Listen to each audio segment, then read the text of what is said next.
Any fiction writing advice is useless if you don't customize it to the media you're including it into. In this video, I will share 10 basic tips that will help convert your story into actual game art. I'm a narrative designer with experience over a decade in film screenwriting and 4 years in actual game storytelling. You've been waiting for this day, the day to finally research and write a story for your game. You learned all the basic structures and then quickly realized the sources either A. Cover creative writing tied to traditional literature like novels, or B. It's about screenwriting that is about the editing and nature of the screen. And being the dev you are, who creates their own problems for a job, you probably was like, it's okay. Now all I have to do is to apply all these thousands of hours of knowledge to a game.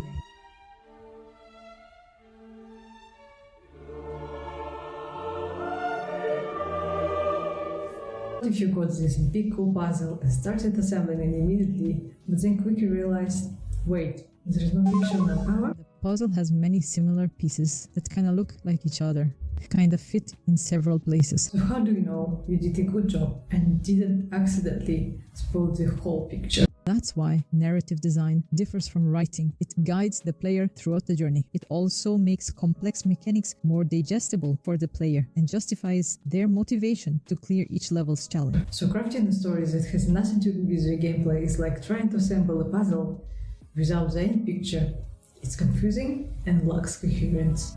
Speaking of quest, narrative design not only guides the player, but helps to carry that emotion with intent that will pay off like a boss fight or plot twist that you put all your cards on.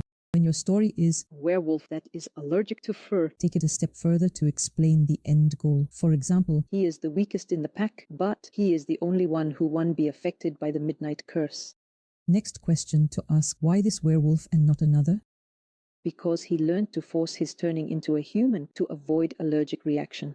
Make a history or lore about it. And everyone judged him for that. It's not natural. It makes him weak and useless for the pack. It makes humans think they are better than us. Not you have a playable character that has to let go of the very thing everyone tried to kill in him. Now you'll have a better time making your level ups fit the lore, instead of a plain pop-up saying, "You've leveled up, 12 out of 30, 12 more to go." You could write, 12 pack members convinced, 30 until the alpha. With a single line, we established a goal, motivated a player, helped to the character, and guided the progress along the way. So pay attention how you pace and justify the level ups and how you motivate the goals for that level. Make level ups and transitions make sense. And when you reach a new level, new things happen in the story, like meeting new characters or facing new challenges, and the cycle repeats, stakes grow, and so on. Let's take the same story for my next point. If this was a mobile game, one of those match-3 games, the narrative would be done in one way since the main mechanic is clearing the rows, compared to, let's say, an open-world RPG. This RPG would be another game with a whole bunch of mechanics, branched dialogue, complex conflict plot lines, and subplots. They all are heavily impacted by the player's choice.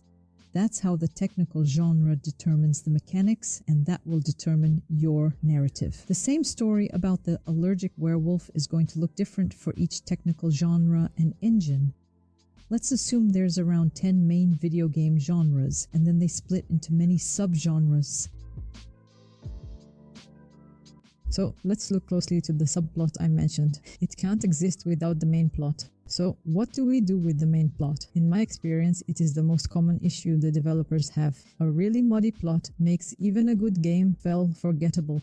You probably don't want people quit before the good part of your game even started. So structure of the plot comes handy. It is a very basic aspect of the plot that can be separated in 3 types of narrative structures. In a linear narrative, the story progresses in a fixed sequence, with the player following a predetermined path. This is what the people understand as plot, but it doesn't have to be this way. Branching narratives offer multiple paths and outcomes based on the player's choices. This type of structure allows for greater player agency and can create a more personalized experience. The story branches at key decision points, resulting in different storylines and endings. It also gives player a chance to replay it. Emergent narratives, unique to video games, develop from the player's actions, allowing story shaping through gameplay. Next step is where your binge watching or cinema writing tutorials can pay off. Additionally, a good dialogue in fiction remains the same.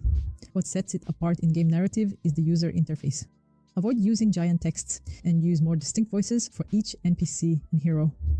Typically, it is only 2-3 sentences at a time without voice acting, and with voice acting, it can go greater lengths. If you want an in-depth video on how to write a dialogue, you know what to do.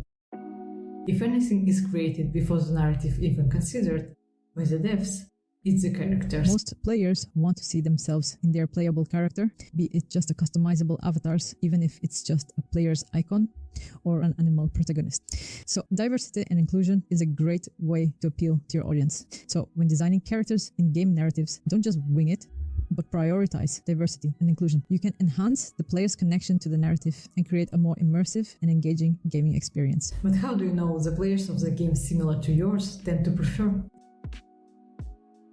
This is where the market research comes in. When choosing a game to make, consider the typical trends and styles for your genres, age restrictions, platforms, and engines. This way, you can use them to your advantage and, if confident enough with your narrative design skills, even subvert those expectations. It's also essential to do after the core gameplay is established. This one is more an attitude issue. Don't be too highbrow. At the end of the day, we all play games to escape your reality and have... So make this session of dopamine and dissociation lighthearted. Your narrative can be tragic and depressing, but don't slip into melodrama or expect every single player treat your game like a piece of art. So keep it loyal to your style, but if your style is a highbrow, then be very selective about the creative mean you're doing it with.